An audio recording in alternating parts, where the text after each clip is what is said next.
Now let's auto fit all this.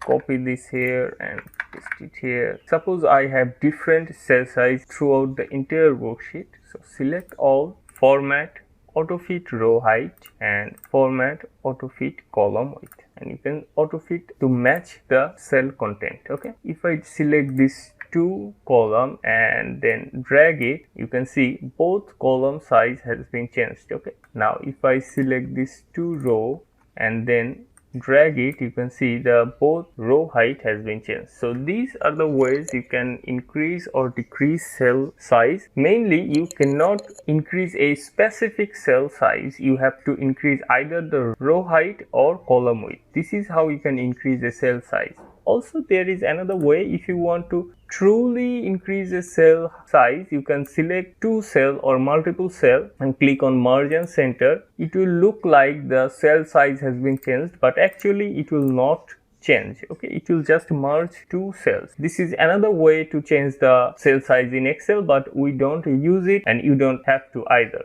So just stick with the row height and column width option and it will be great. Thank you. Thanks for watching. See you in the next tutorial. Don't forget to subscribe.